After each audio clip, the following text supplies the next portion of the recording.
Assalamualaikum warahmatullahi wabarakatuh. Perkenalkan, nama saya Andika Diatma Abirama. Saya akan mempresentasikan mengenai tugas ujian tengah semester tentang penggunaan endosulfan pada sawah. Selanjutnya, saya akan membahas timeline dari pembahasan kita pada hari ini, yaitu diagram stock flow, casual loop, estimasi konsentrasi endosulfan pada reservoir, lalu plotnya pada grafik, dan 3 skenario intervensi perbaikan kualitas air danau dari kondisi existing sebelumnya, dan selanjutnya stock flow diagram dari hasil intervensi, dan terakhir adalah evaluasi hasil intervensi. Pertama, kita akan membahas mengenai diagram stock flow, di mana diagram stock flow ini diawali dari laju penggunaan endosulfan akan terbagi menjadi 2, di mana 80% akan masuk ke tanah, 20% akan masuk ke danau melalui limpasan air. Fluxnya 80% masuk dan akan masuk massa dan sebagai input. Lalu outputnya adalah degradasi endosulfan di tanah dengan laju 0,04. Selanjutnya ini adalah konversi dari massa untuk menjadi konsentrasi. Jadi ini konsentrasinya diperlukan massa tanah yang didapat dari volume tanah dan massa jenis tanah. Selanjutnya kita masuk ke reservoir di danau. Ada 3 proses, 1 input, 2 output. Inputnya adalah limpasan dari penggunaan endosulfat, yaitu sebesar 20% masuk, dan nanti akan keluar akibat degradasi di danau dan akibat aliran debit keluar dari danau. Nah, dari reservoir yang terbentuk, massanya akan dikonversi menjadi konsentrasi dibagi dengan volume air. Selanjutnya kita akan masuk ke konsentrasi endosulfan pada air. Akan ada 2 aspek yang akan dinilai, yaitu berdampak pada ikan dan pada air minum manusia. Ikan ini nanti kita akan mempertimbangkan populasi ikan dengan carrying capacity, dengan angka kematian, angka kelahiran, lajunya.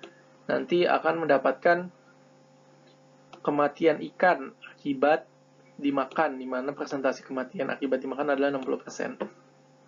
Kematian ikan akibat dimakan nanti bisa mendapatkan total massa jika dikalikan dengan massa endosulfan pada manusia dari ikan. Jadi mendapatkan total massa dari ikan dan total massa dari air minum. Nah, namun untuk populasi manusia pun dipertimbangkan untuk mendapatkan total massa endosulfan pada manusia dari air. Yang dimana nanti totalnya adalah massa dari air ditambah massa dari ikan. Namun di sini ada sedikit perhitungan kembali, di mana total massa dari ikan itu nanti akan ada outputnya berupa sekresi dari ikan, seperti itu. Maka ditambahkan dari ikan dan dari air total massa dan akan masuk ke reservoir massa endosulfan pada manusia, dan terakhir outputnya adalah sekresi endosulfan pada manusia. Selanjutnya adalah causal loop. Causal loop ini pusatnya ada di penggunaan endosulfan di sawah. Loop pertama, balancing pertama itu adalah sistem di tanah, balancing kedua sistem pada air, khususnya air minum, dan sistem ketiga khususnya adalah air pada ikan.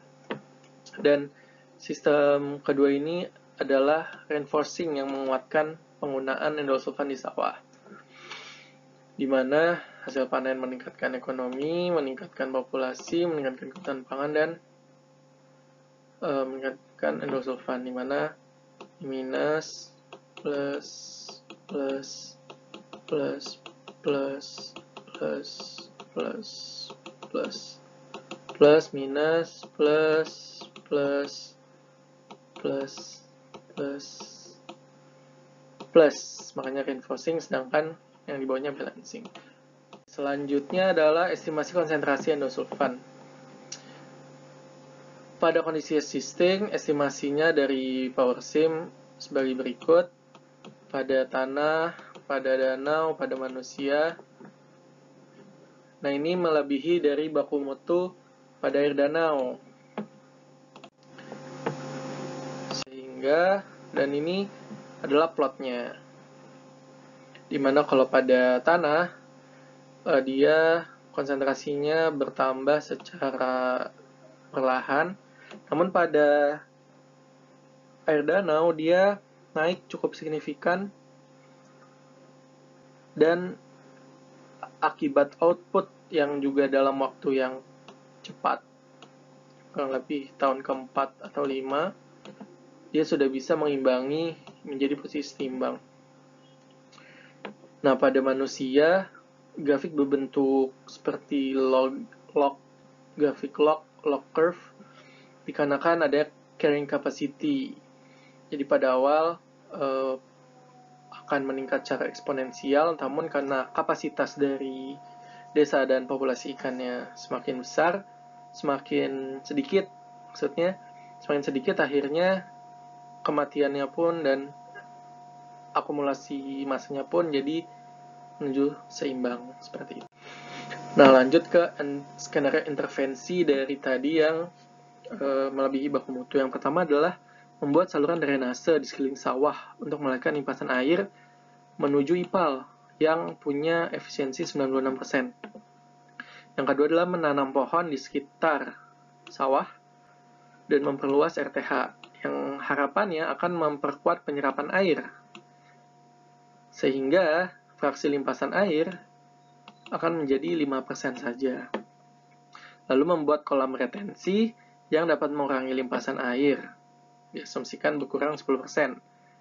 Dan saat retensi mempunyai waktu tinggal, maka akan meningkatkan laju degradasi pada waktu tinggal tersebut di kolam retensi.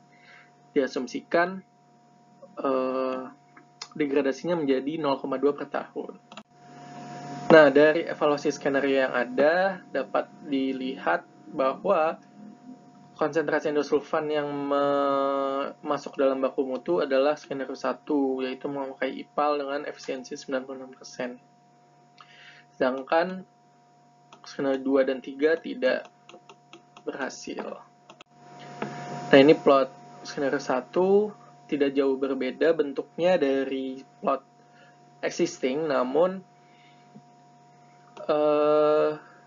konsentrasi maksimumnya turun akibat IPAL tadi, akibat yang inputnya pun menurun. Yang kedua, sama, dia maksimalnya menurun dikarenakan inputnya juga menurun, limpasannya berkurang 10%. Sedangkan yang terakhir juga diakibatkan degradasi yang semakin tinggi dan limpasan yang sedikit berkurang juga menyebabkan konsentrasi maksimalnya turun. Nah, kesimpulannya dari skenario yang paling efektif dari ketiga skenario merupakan skenario 1, yaitu membuat IPAL dengan efisiensi 96% sehingga konsentrasi endosulfan bisa turun di bawah baku mutu 0,00002 gram per liter. Gitu. Terima kasih, sekian presentasi dari saya. Kurang lebihnya mohon maaf. Untuk kelengkapan dokumen PowerSim-nya akan saya lampirkan. Sekian, wassalamualaikum warahmatullahi wabarakatuh.